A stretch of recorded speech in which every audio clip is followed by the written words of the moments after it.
4월 3일 화요일 오늘의 주요 뉴스입니다. 뉴욕 증시는 2분기 첫 스타트를 가볍게 끊었습니다. 미국 제조업 경기 호조에 힘입어 4흘째 상승 마감했는데요. 다우지수는 0.4% 올라 52개월 내 최고치를 기록했고 나스닥과 S&P 500 지수도 각각 0.9%와 0.7% 올랐습니다.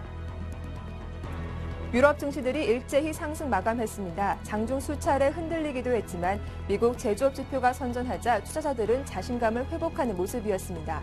영국과 프랑스, 독일 등 주요국 증시는 모두 1% 이상 올랐습니다. 국제유가는 미국의 제조업 지수 개선 등에 힘입어 큰 폭으로 상승했습니다. 지난주 종가보다 2달러 21센트 오른 105달러 23센트에 거래를 마쳤습니다. 미국의 제조업 경기 상황을 나타내는 제조업 지표가 상승세로 돌아섰습니다. 미국 공급자 관리협회는 지난 3월 제조업 지수가 53.4를 기록해 전문가 예상치를 웃돌았다고 발표했습니다. 유로존의 경기 둔화 정도가 갈수록 심해지고 있습니다. 제조업 경기는 8개월 연속 하락하고 있고 실업률은 15년 만에 최고치까지 올랐습니다. 국가별로는 스페인의 실업률이 가장 높았습니다. 안녕하세요. 박미라입니다. 봄비치고는 상당히 꽤 많은 비가 현재 전국적으로 내리고 있습니다. 4월 시작과 함께 전국적으로 폭우가 쏟아지고 있는데요. 강원도 측에서는 폭설까지 예상된다고 하니까 잘 참고하시고 쌀쌀해진 날씨에 감기 걸리지 않도록 조심하시면 좋겠습니다. 자, 어제였죠. 국제신용평가사인 무디스가 우리나라의 신용등급 전망을 긍정적으로 상향 조정하기도 했는데요. 최근 유럽 국가들의 신용등급을 내리거나 전망을 부정적으로 하향 조정한 것에 비하면 어제 우리나라의 신용등급 상향 소식은 상당히 의미가 있고 또 기분 좋은 소식이 아닐까 싶습니다. 이 소식에 어제 국내 증시 분위기는 상당히 좋았는데요. 글로벌 증시는 어땠을까요? 역시 2분기 스타트를 경쾌하게 끊었습니다. 간밤 글로벌 증시를 한마디로 정의하면 PMI 날이다라고 볼 수가 있을 텐데요. 중국에 이어서 미국에서도 확인이 됐고 또 영국의 ISM 제조업 지수가 개선된 데 이어서 브라질도 예상치를 웃돌면서 글로벌 증시 분위기를 밝게 했습니다. 자, 간밤 어떤 재료들이 있었는지 호재와 악재로 나뉘어서 자세하게 정리를 해보고 오늘 세계를 보는 눈 시간에는 바젤3 도입을 앞둔 유럽의 상황을 집중적으로 점검해 보겠습니다. 저는 잠시 후 글로벌 핫 이슈로 돌아오죠.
네, 글로벌 이슈들 호재와 악재로 나뉘어서 정리해보는 글로벌 핫 이슈 시작하겠습니다.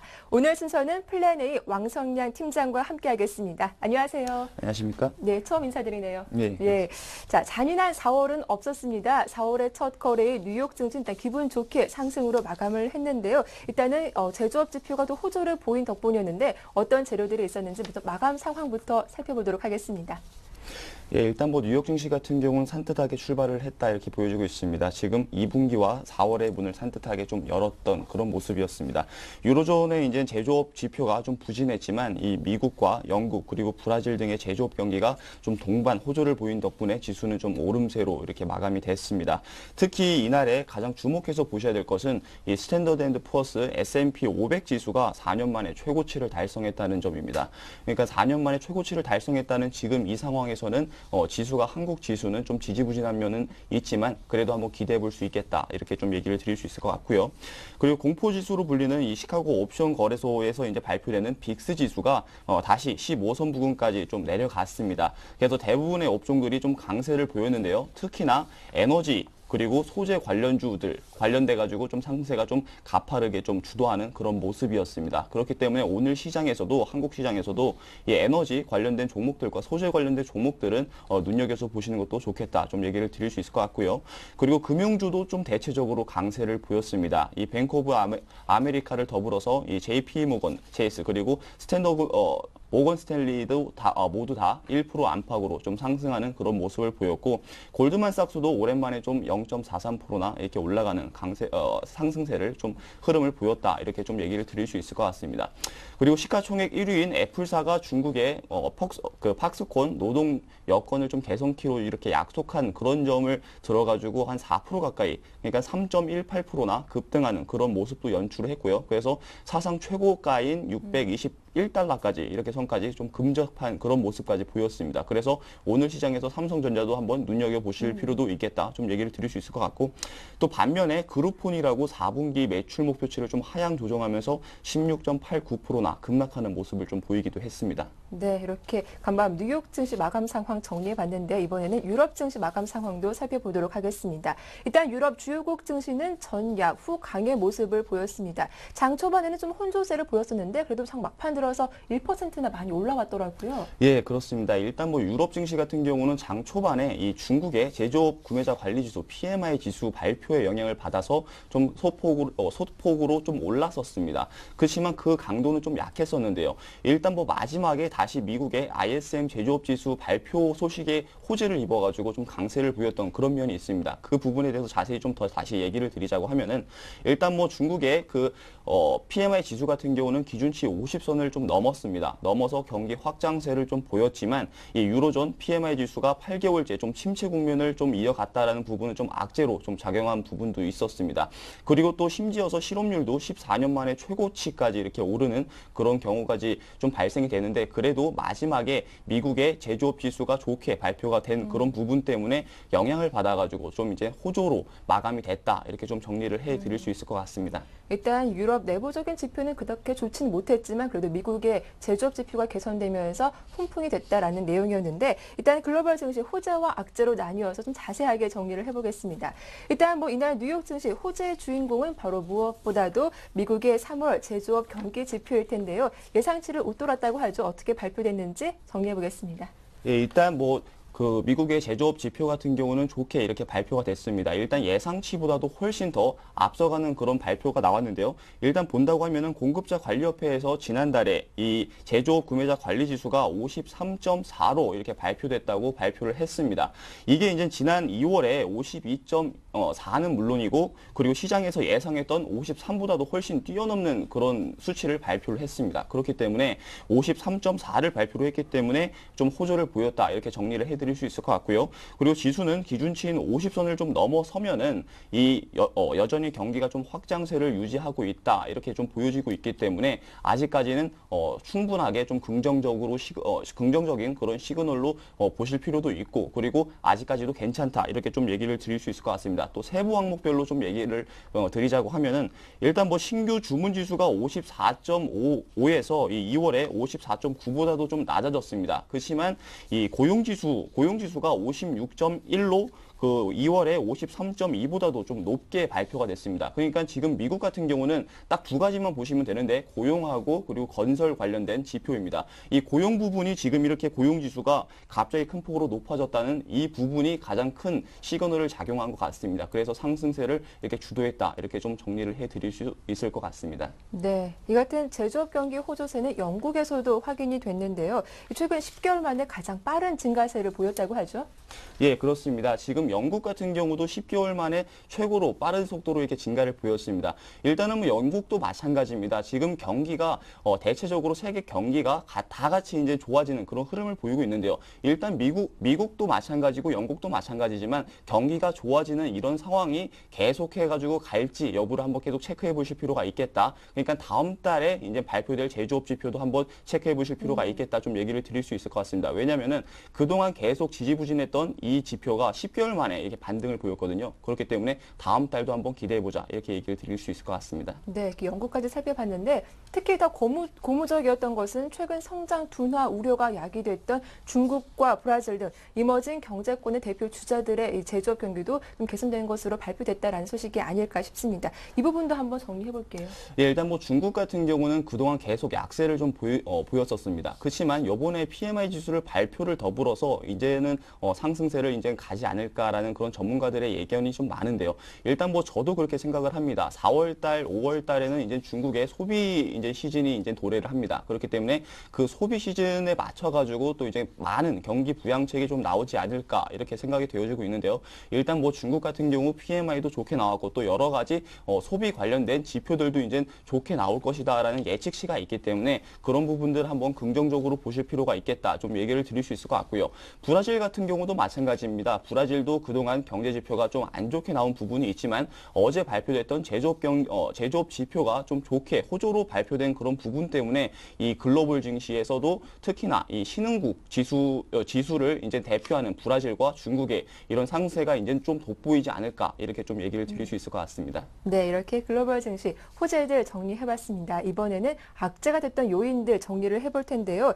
여전히 골칫덩어리는 이 유로존이라고 볼 수가 있겠습니다. 영국의 제조업 경기 지표는 개선이 됐지만 유로존의 제조업 경기가 8개월 연속으로 침체 국면을 벗어나지 못하고 있는 상태인데 게다가 실업률은 14년 만에 최고 수준까지 올라왔다고요.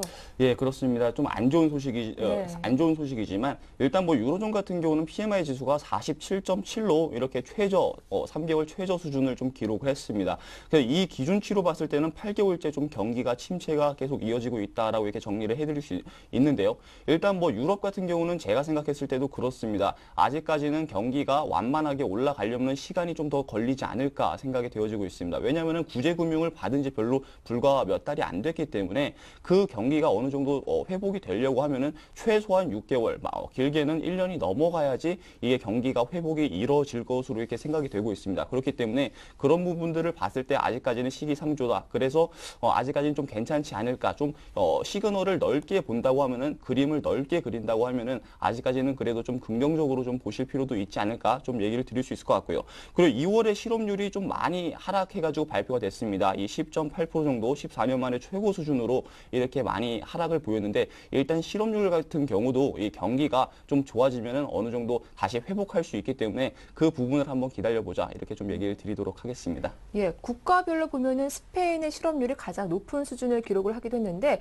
저희가 어제도 살펴봤습니다. 스페인에서 이 추가 긴축안을 마련하기도 했는데 이 내용 좀 부담스럽진 않을까 싶어요.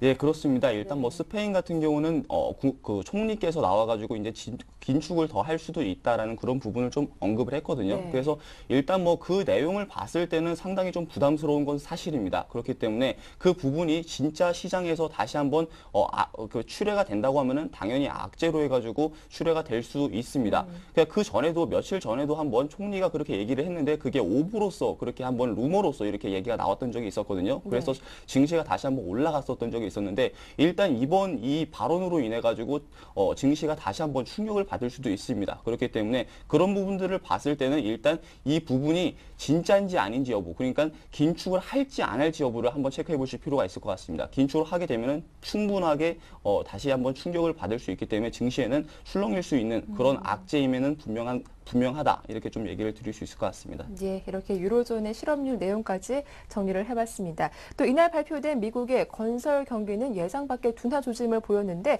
그래도 뉴욕 증시에는 지수에는 크게 영향을 미치지 못한 것 같아요. 예, 그렇습니다. 아까 전에 뭐 얘기를 드렸던 그 ISM 제조업 지표가 너무 잘 나왔기 때문에 거기에 이제 좀 막혀가지고 이 빚을 좀 바라지 좀 못했던 게 좀 있었던 것 같습니다. 네. 일단 뭐 2월에 건설 지출이 1.1%나 감소를 한 부분이 있습니다. 악재임에도 불구하고 좀 상승을 보였고요. 두 달째 감소세고 7개월째로 이렇게 최악으로 이렇게 하락을 보였습니다. 일단 뭐 그런 것 같습니다. 건설 부분 같은 경우는 그동안 많이 하락을 계속 이어지고 있는데 일단 제조업 지표가 너무 좋게 나왔기 때문에 이게 가려졌고 일단 건설 지표도 상당히 중요한 지표입니다. 그러니까 아까 전에도 제가 얘기를 말씀해 주셨다시피 미국 같은 경우는 건설 지표, 그리고 소비 관련된 지표, 그리고 또 이제 실업률 관련된 지표, 이 세 가지가 좀 가장 중요한데, 일단 건설 지표가 안 좋은 것은 악재이긴 하지만 일단 좋게 또 발표가 될 수 있기 때문에 다음 달 한번 기대해 보자, 좀 얘기를 드리도록 하겠습니다. 네, 알겠습니다.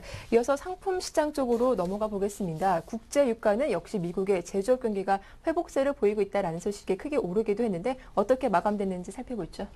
예, 일단 뭐 유가 같은 경우는 많이 하락을 했습니다. 지금 유가 같은 경우도 많이 하락을 보였는데, 일단 유가하고 또 여러 가지 마감 지수, 금값이라든지 유가가 WTI가 105.23달러로 이렇게 마감이 됐고요. 그리고 금값은 온스당 1679.70달러로 이렇게 마감이 됐습니다.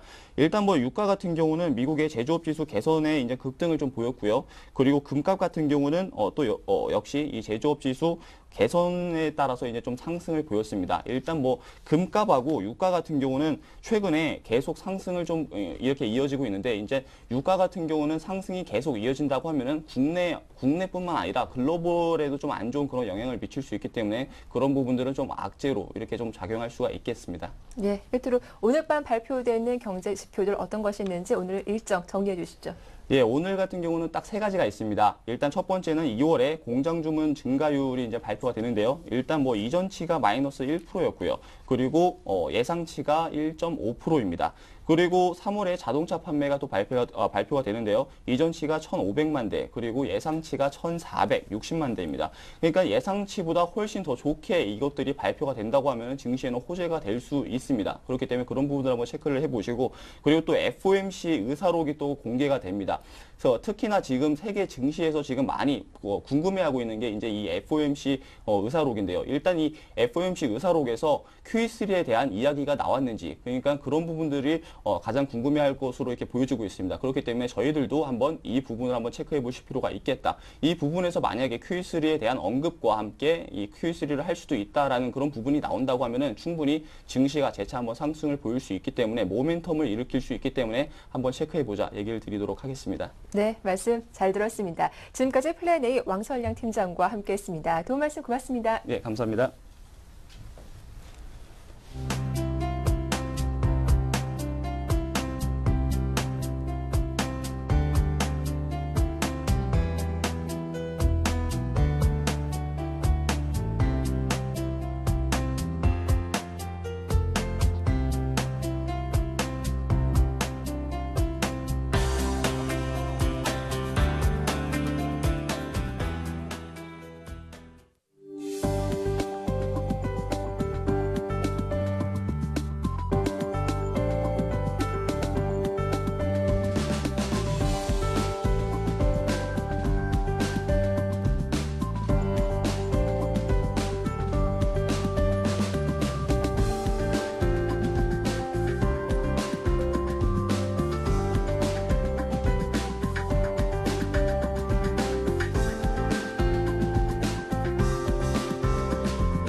네, 글로벌 마감 시황 살펴봤는데요. 이번에는 세계를 보는 눈 코너 시작하겠습니다. 인백스 투자자문의 이현민 본부장과 함께하죠. 안녕하세요. 네, 안녕하십니까. 네, 본부장님 오늘 좀 집중해서 살펴볼 내용 주제부터 한번 들려주시죠. 네, 최근에 그 바젤 3 이런 네. 쪽에 이제 관심이 조금씩 올라오고 있습니다. 그런데 이제 유럽 쪽에서 이런 부분이 이제 내년에 도입이 되는데요. 네. 영국이 조금 난색을 표하면서 일부 국가들이 여기 동조를 하고 나섰습니다. 그래서 네. 오늘은 이 바젤 3의 내용하고 그다음에 왜 유럽에서 이렇게 다소 컨플릭트가 있나 이런 네. 부분을 좀 살펴보도록 하겠습니다. 예, 이 바젤 3 도입에 대해서 유럽 간 또 갈등이 빚어지고 있는데 그 전에 먼저 바젤 3가 무엇인지 좀 알아봐야 될 것 같은데 개념 정리부터 좀 해주시죠. 네. 이게 이제 우리가 IMF 때 네. 많은 그 시청자들이 아마 기억을 하실 겁니다. BIS 비율, 은행의 자기자본 비율 8%를 맞춰라. 이런 부분이 이제 많이 회자가 됐었죠. 이 재정 건전성 지표인 현재 BIS 비율은 은행들은 8%를 유지토록 요구를 하고 있습니다. 이렇게 봅니다면 국제결제은행이 요구하고 있는 바젤 위원회 특히 이제 바젤위원회가 이 부분에 이제 키를 쥐고 있는데요.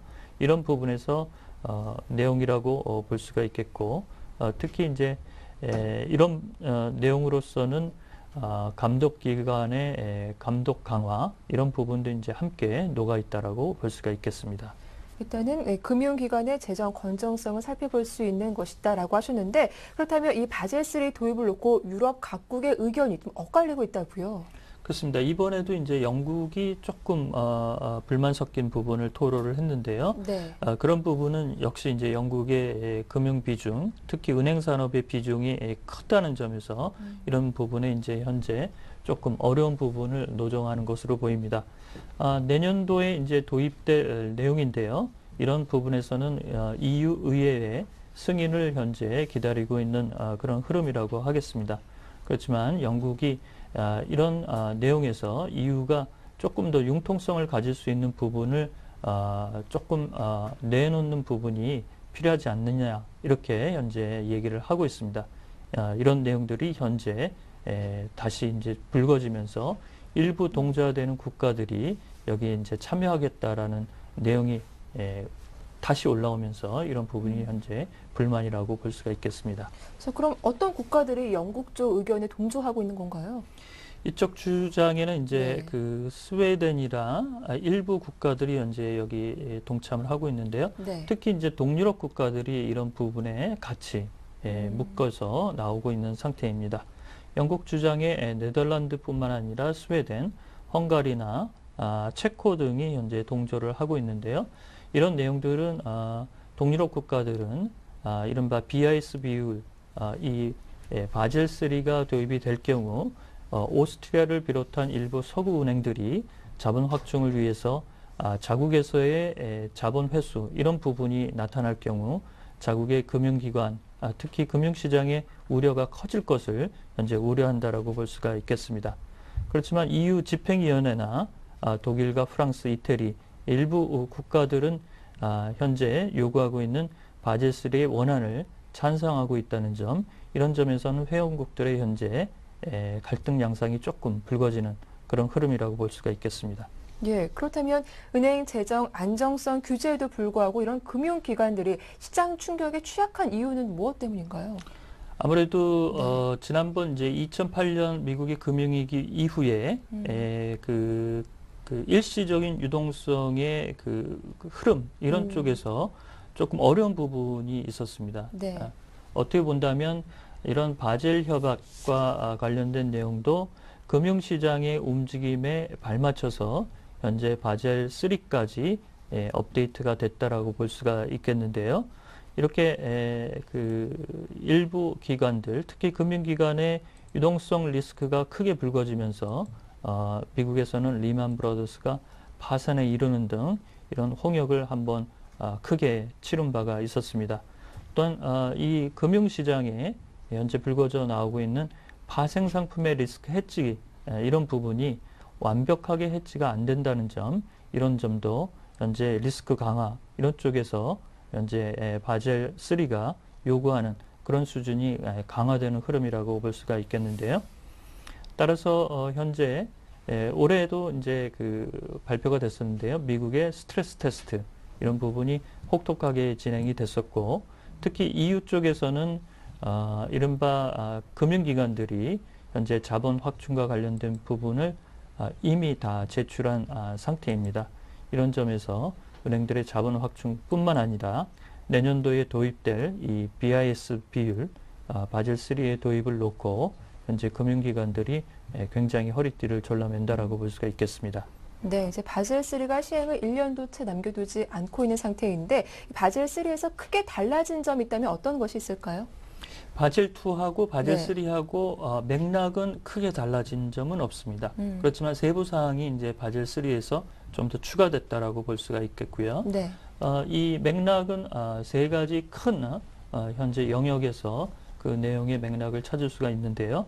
먼저 자기자본 규제와 감독 강화, 시장 규율 강화 이런 부분은 바젤 3와 바젤 2가 현재 규제 범위 내에서는 그대로 현재 준용하는 그런 내용이라고 볼 수가 있겠고요. 은행들이 요구하는 자기자본 비율 8%, 투자은행들은 현재 7% 정도를 요구를 받고 있습니다. 이 바질 3에서는 특히 완충 자본의 추가적인 이른바 버퍼 캐피탈의 확충 노력 이런 부분도 현재 요구가 되고 있는데요. 이런 내용들은 이른바 보통주의 발행 또는 일부 후순위채의 발행을 통해서 이런 점의 완충 노력을 금융기관들이 요구하는 수준까지 올리라고 현재 규제의 내용에 포함이 되어 있습니다. 따라서 금융기관들은 일부 금융주의 증자가 늘어날 수 있다는 점이 특징이라고 볼 수가 있겠습니다. 네, 이렇게 바젤3 도입을 놓고 또 유로존 내부적으로도 논란이 일고 있는데 그렇다면 해법은 좀 없는 것입니까? 아무래도 이제 영국과 일부 이제 앞서 말씀드린 네덜란드와 스웨덴, 특히 이제 헝가리나 일부 동유럽 국가들이 영국에 동조한 부분을 현재 무마할 수 있는 EU-위원회가 얼마나 잘 이런 부분을 다독거릴 수 있느냐가 관건이라고 볼 수가 있겠습니다. 특히 이제 영국이 이렇게 어려운 부분은 그 작년에 또한 그 금융 위기의 여파로 인해서 뭐 왕립 스코틀랜드 은행, 우리가 이제 로얄 뱅크 오브 스코틀랜드라고 부르기도 하는데요. 이런 은행들은 크게 자본 확충에 나서기 위해서 회사채의 발행이나 매각, 그 다음에 자산의 매각, 특히 이제 부동산의 매각 등이 크게 현재 이루어진 부분이 있습니다. 이런 점들이 계속 현재 진행되고 있는 상태에서 내년도에 도입될 이 바젤3의 요구 조건을 충족하기에는 아무래도 조금 부담스러운 부분이 영국 정부에서 이런 코멘트가 나온 것으로 보이고요.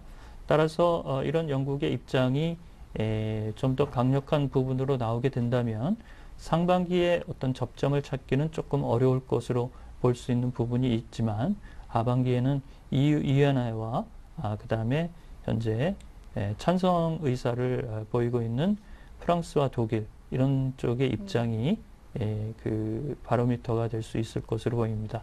한 가지 이제 변수는 이달 22일 날 치러질 프랑스의 대선에서 현재 사르코지 대통령이 계속 재선에서 당선이 된다고 한다면 좀 더 수월하게 이런 부분이 넘어갈 수가 있겠는데요. 반면에 올랑드 후보가 만약에 정권에 창출을 할 수 있는 대통령으로 올라서게 된다면 약간 더 시간이 걸릴 수 있는 그런 불확실성은 좀 남아있다라고 볼 수가 있겠습니다. 네, 바젤3 도입을 앞둔 유럽 국가들의 상황 집중적으로 다뤄봤습니다. 지금까지 인백스 투자자문의 이현민 본부장과 함께했습니다. 도움 말씀 고맙습니다.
네, 매일 아침 생생한 이슈로 찾아뵙는 이슈앤이슈의 강동석입니다. 봄비가 추적추적 내리는 4월인데요. 좋은 아침이신지요.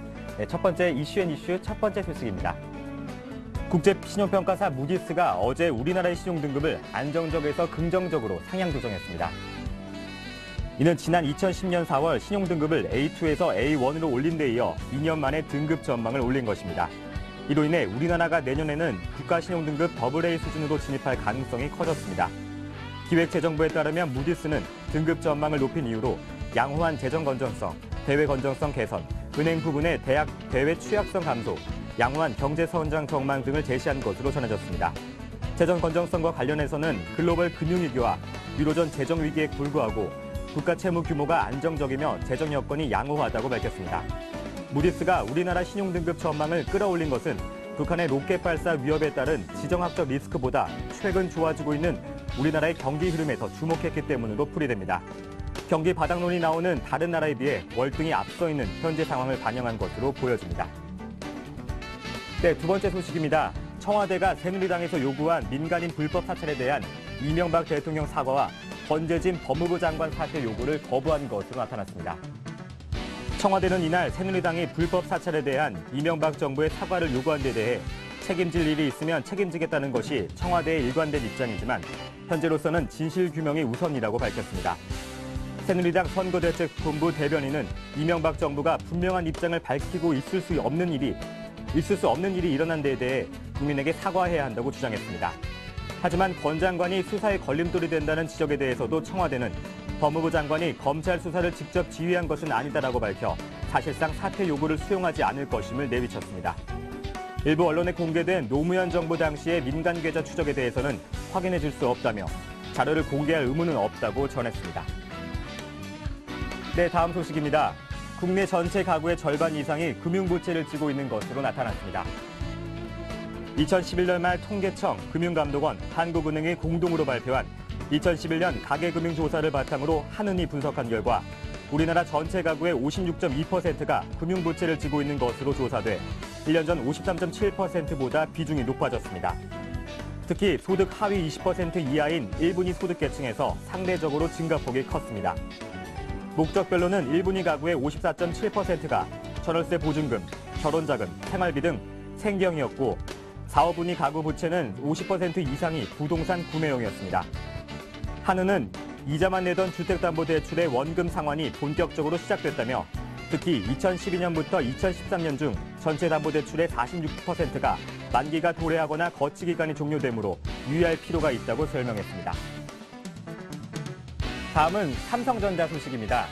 올해 삼성전자가 스마트폰 시장에서 점유율 1위를 지키고 애플이 바짝 뒤쫓는 양상이 될 것이라고 미국 경제 전문지 포브스 인터넷판이 보도했습니다.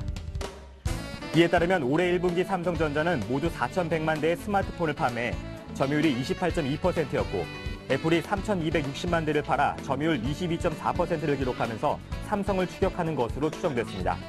이어 노키아, 리서치인모션, 화웨이 등 순이었습니다.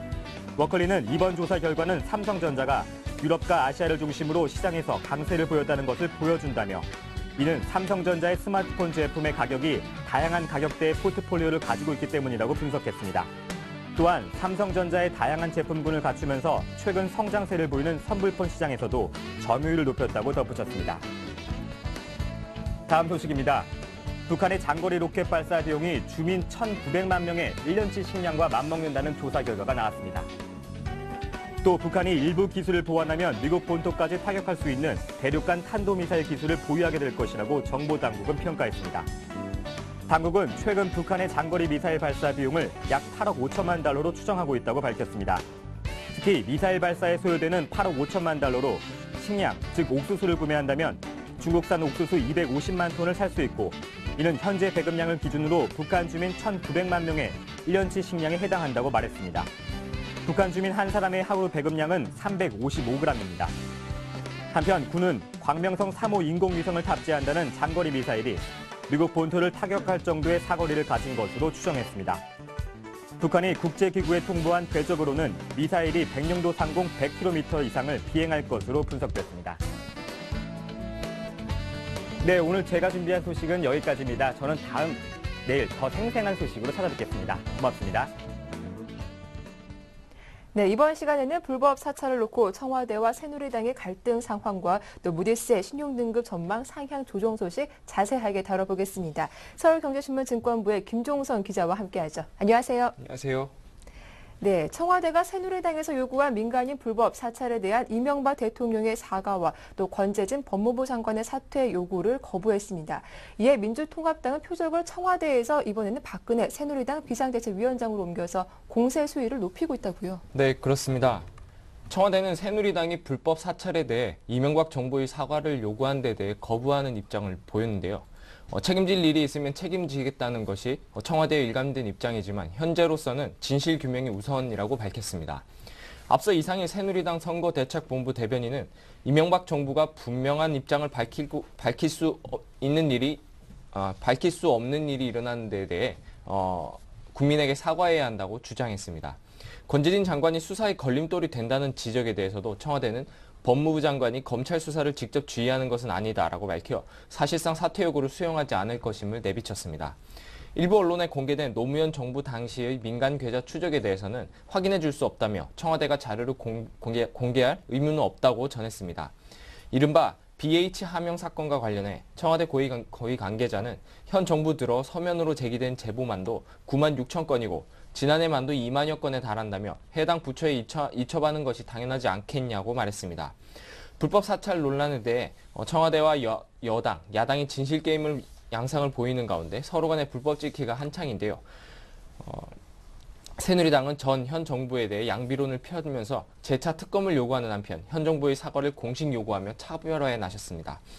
새누리당은 이날 현 정부의 사과를 요구하면서도 사과 주체로 이명박 대통령을 언급하지는 않아 연말 대선을 의식한 청와대와의 등거리 관계를 지속할 것임을 시사했습니다. 새누리당은 동시에 현 정부는 물론 노무현 정부를 겨냥해 불법 사찰 의혹 조사를 위한 특별검사 제도를 야당에 거듭 제안했습니다. 어제 민주통합당은 박 위원장을 직간접적으로 민간인 사찰에 연루시키면서 공세 수위를 한층 높였는데요. 한명숙 대표는 인천 지역 유세에서 이명박 정부 4년은 참으로 공포적인 쳤다며 박정희 군사 독재 정권 당시 중앙정보부의 망령이 대한민국을 떠돈다고 비판했습니다. 박지원 최고위원은 박정희 유신 독재부터 지금까지 사찰 정신이 아들, 딸들에게 잘 전수되고 있다며 박 위원장도 민간인 불법 사찰의 책임에서 벗어날 수 없다는 점을 강조했습니다. 네, 다음 내용은 국제 신용평가사인 무디스가 한국의 신용등급 전망을 안정적에서 긍정적으로 상향 조정했다는 내용입니다. 자세하게 전해주시죠. 네. 국제신용평가사인 무디스는 어제 우리나라의 신용등급을 안정적에서 긍정적으로 상향 조정했는데요. 이에 따라 우리나라가 내년에는 국가 신용등급 AA 수준으로 진입할 가능성이 커졌습니다. 우리보다 한 단계 위는 AA3 수준으로 사우디아라비아, 중국, 일본 등이 이에 속합니다. 기획재정부에 따르면 무디스는 등급 전망을 높인 이유로 양호한 재정 건전성, 대외 건전성 개선, 은행 부분의 대외 취약성 감소, 양호한 경제성장 전망 등을 제시한 것으로 전해졌습니다. 재정 건전성과 관련해서는 글로벌 금융위기와 유로존 재정위기에도 불구하고 국가 채무 규모가 안정적이며 재정 여건이 양호하다고 밝혔습니다. 한국의 경제성장 전망과 낮은 물가를 고려할 때 정부의 채무 상환 능력을 뜻하는 대외 건전성에도 문제가 없는 것으로 내다봤습니다. 무디스는 국내 은행의 단기 외채가 감소해 대외 취약성도 완화됐다고 설명했는데요. 북한이 김정은 체제로 이행했지만 한미동맹을 바탕으로 지정학적 리스크가 관리되고 있다는 점도 신용등급 전망 상향에 도움이 됐습니다. 국제신용평가사인 무디스가 우리나라 신용등급 전망을 끌어올린 것은 북한의 로켓 발사 위협에 따른 지정학적 리스크보다 최근 호조되고 있는 우리나라의 경기 흐름에 더 주목했기 때문으로 풀이되는데요.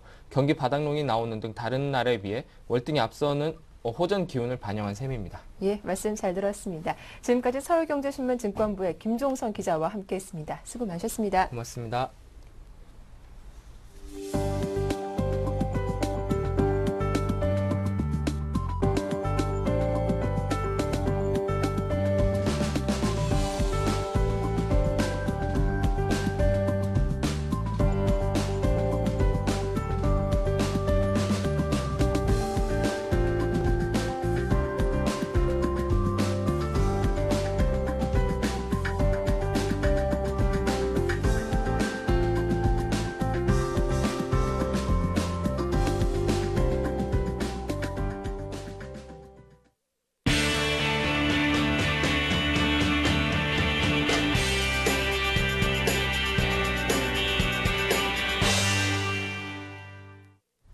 네, 오늘 장 전략 세워보는 이슈앤 진단 시작하겠습니다. 오늘 순서는 하나대투증권 목동중앙지점의 임진순 대리와 함께합니다. 안녕하세요. 예, 안녕하십니까?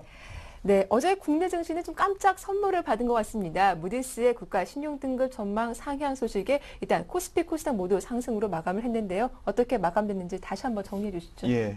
말씀하신 대로 글로벌 상승 소식에 인해서 상승 출발한 이후에 무디스의 신용등급 상향 소식이 전해지면서 상승폭을 조금씩 확대하면서 15포인트 오른 2029로 마감했습니다. 일단 외국인이 177억 순매도했지만 기관, 특히 그중에서도 투신과 기금이 매수에 가담하면서 4거래일째 순매수 기조를 이어졌고요. 상승 업종이 증가되고 있는 가운데 의료 정밀, 운수 장비, 철강, 금속 업종 등이 시장을 주도했습니다. 약 2개월 동안 2000포인트 상단을 유지해주면서 현 지수대에 대한 부담은 어느 정도 자연스레 좀 줄어드는 모습이지만 상승을 이끌 만한 좀 강력한 모멘텀이 없어서 박스권 등락 장세가 좀 이어지고 있는 형국으로 볼 수가 있겠습니다. 네, 어제 이렇게 무디스가 우리나라의 신용등급 전망을 상향 조정하자 가장 먼저 반긴 것이 은행 업종이 아니었을까 싶은데 어제장 강세 업종부터 한번 정리해 주시죠. 예, 은행 업종 무디스의 한국 신용등급 상향 소식이 이어서 하나금융이 5.1%, 또 우리금융이 3.8%, 기업은행이 2.9% 상승을 했습니다. 또한 자동차주 역시 좋았는데요. 3월 판매 증가가 있었죠. 현대차가 전년 대비해서 17.9%, 기아차가 7% 올랐습니다. 이로써 현대차가 3%, 기아차가 2.1%, 현대모비스가 2% 상승을 했습니다. 또 유통업체도 오랜만에 주가가 좀 좋았는데요. 유통업계 수수료 인하와 3월 매출 증가 소식이 전해지면서 신세계가 4.1%, 롯데마트 2.8%, 또 현대백화점이 2.8% 강세를 보였습니다. 테마주로서는 유니버셜 스튜디오 관련주가 강세를 보였는데요. 경기도 화성의 유니버셜 스튜디오 개발 기대가 전해지면서 배면금속, 대형포장, MPC 등이 상한가를 기록했습니다. 정치인 테마주도 강세를 보였는데요. 정운찬 안철수 테마인 예스24, DI, MPK, 우성사료, KCPD 등이 동반 상한가를 기록했습니다. 또한 모바일 전자결제 성장성이 부각되면서 다날 8.1%, 이니시스 5.8%, 한국사이버 3.1% 등 전자결제 관련주 역시 좀 강세를 보이는 하루였습니다. 네. 아시다시피 중국에서는 청명절 연휴로 어제부터 내일까지 휴장에 들어갔습니다. 그런데 중국에서 발표된 특히 중국 정부가 발표한 제조업 지표가 상승했다라는 소식이 좀 시장에 긍정적인 호재가 되기도 했었는데 이런 내용도 한번 짚어볼게요. 예, 말씀하신 대로 중국의 3월 제조업 PMI가 53.1로 집계돼서 4개월 연속 개선 흐름을 이어나갔죠. 지난해 3월 이후 최고치이자 2월과 어떤 시장의 컨센서스를 크게 상회한 수치였습니다. 특히 주목할 부분이 구성 종목 중 2010월 말부터 중국 정부가 긴축을 강화하면서 하락한 신규 주문 지수가 51에서 55.4로 급등한 부분인데요. 여기에 13일날 발표되는 1분기 중국 GDP가 8.4% 정도가 예상이 되고 있는데 시장에서 예상했던 한 8% 정도를 상회하고 있어서 단기적인 모멘텀으로 작용할 수 있을 전망입니다. 하지만 조금 안으로 좀 들어봐야 될 필요가 있는 것이요. 앞서 발표된 HSBC 제조업 PMI는 예상외로 크게 반락을 했죠.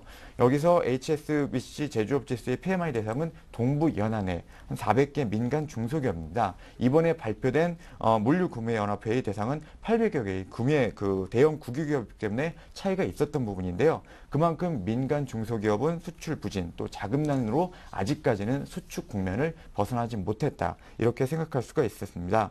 또한 3월은 계절적으로 PMI가 조금 더 좋게 나오는 시기인데요. 올해의 상승폭은 역대 3월 평균인 3.2포인트 상승이 미치지 못했기 때문에 아직 완전한 추세로의 전환으로 보기에는 조금 이른 측면이 있다. 이렇게 볼 수가 있겠습니다. 네, 이제 오늘 전략을 세워볼 텐데요. 간밤 글로벌 증시 분위기가 상당히 좋았습니다. 제조업 지표 호전으로 뉴욕 증시와 유럽 증시 모두 강하게 올라왔는데 오늘 국내 증시 역시 좀 긍정적인 재료가 되지 않을까 싶어요. 예, 맞습니다. 일단 단기적으로 봤을 때는 크게 모멘텀이 약화돼서 상승 탄력이 제한적인 만큼 당분간은 트레이드 전략이 유효하다 이렇게 보고 있는데요.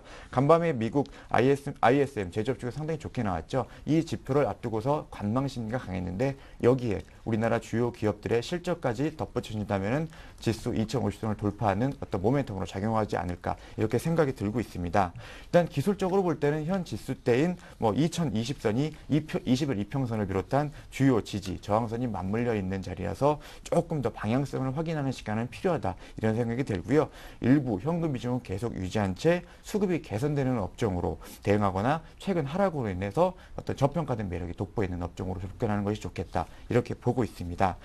최근 들어서 외국인과 기관들이 계속 들어오고 있는 자동차 업종이 역시 계속해서 꾸준한 관심 필요하다고 보고 있고요. 단기적으로는 중국발 모멘텀을 받을 수 있는 철강이나 화학, 또 저평가 매력이 돋보이는 은행이나 보험 업종들도 접근 가능하다 이렇게 보고 있습니다. 예, 그렇다면 오늘 좀 눈여겨볼 만한 업종이 있다면 어떤 업종일까요? 예, 일단 손해보험 업종을 뽑아봤는데요. 네. 일단 업종 포인트부터 짚어보겠습니다. 금리가 상승 반전하고 있죠. 일단 보험사에서 가장 중요한 매크로 변수는 역시 금리다 이렇게 볼 수가 있는데요. 경기에 대한 우려로 금리 상승폭은 좀 제한적이겠지만 최근 3.65%까지 올라갔습니다. 추가적으로 3.7%까지는 오를 전망이기 때문에 최근 금리 반등에도 불구하고 시장 대비 13.8% 할인되어 거래되고 있는 점이 저평가 매력으로 좀 부각될 수 있다. 이렇게 보고 있고요. 밸류에이션 매력입니다. 당 업종은 연초 이후 주가가 조금 부진했는데요. PBR 1.2배에 거래되고 있습니다. 전년 고점 PR은 1.4배, 또 2007년의 역사적 고점은 2.3배인데요. 2012년도 회계연도 예상 ROE가 19.6%입니다. 2007년에 20.1%와 유사한 수준이기에 충분히 상승 여력이 존재한다. 이렇게 생각하고 있습니다. 계절적 요인도 상당히 우호적이다 이렇게 보고 있는데요. 과거 2000년에서 2012년 1월까지 145개월간의 어떤 손해보험업종의 월간 주가 추이를 살펴보면 동절기에 진입하는 12일부터 3월까지가 상당히 좋지 않았고요. 회계연도 첫 분기인 4월에서 6월까지가 손해율이 개선되면서 가장 양호한 흐름을 보였기에 긍정적인 흐름을 기대해 볼 수 있겠습니다. 이 안에서 종목은 현대해상을 꼽아봤는데요. 수익성이 가장 좋습니다. 올해 1월 순이익은 342억 원, 2월 순이익은 309억 원으로서 각각 전년 동월 대비해서 90%와 7.2% 상승을 했고요. 보종별, 손해별 상승으로 전월 대비 조금 감소하긴 했지만 연한살 ROE를 볼 때 24.8%로 역시 견조한 고수익성을 유지하고 있습니다. 이러한 실적이 계절적으로 불리한 시기에 나왔다는 점에서 향후 4월 이후에도 고수익성은 지속 가능하다 이렇게 볼 수가 있겠고요.